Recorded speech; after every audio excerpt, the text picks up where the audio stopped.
रसूलुल्लाह सल्लल्लाहु अलैहि वआलिहि वसल्लम ने फरमाया, अल्लाह ज़ुल जलाल ने मुझे अर्श के नीचे जो ख़जाने हैं उसमें से 2 आयतें मुझ पे नाजिल की हैं, जो सूरतुल बकरा की आखिरी 2 आयतें हैं। जो सोते वक्त इसको पढ़ लेगा ये आयतें काफ़ी हो जाएंगी, शैतान से बंदा बच जाएगा, निगरानी हो जाएगी, कोई दुख नहीं पहुंचेगा। ये 2 आयतें जो रात को पढ़ के सोता है, सूरतुल बकरा की आखिरी 2 आयतें, इनको याद करना चाहिए। ये 2 आयतें कौन सी हैं? आमनर रसूल बिमा उन्ज़िला इलैहि मिर रब्बिहि वल मुअ्मिनून कुल्लुन आमन बिल्लाहि व मलाइकतिहि व कुतुबिहि व रुसुलिहि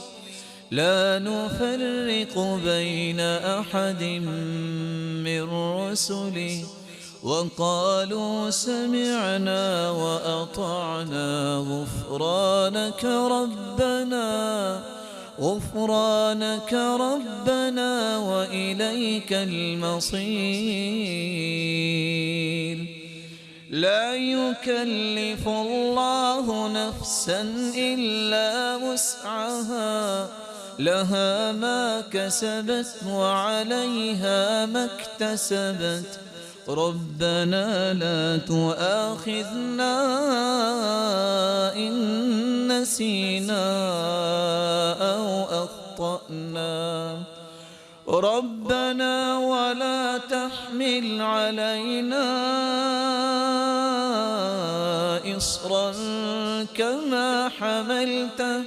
كما حملته على الذين من قبلنا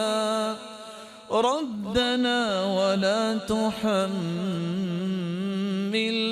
ما لا طاقة لنا به واعف عنا واغفر لنا وارحمنا أنت مولانا فانصرنا على القوم الكافرين।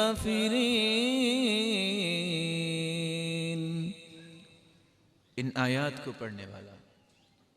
अल्लाह ताला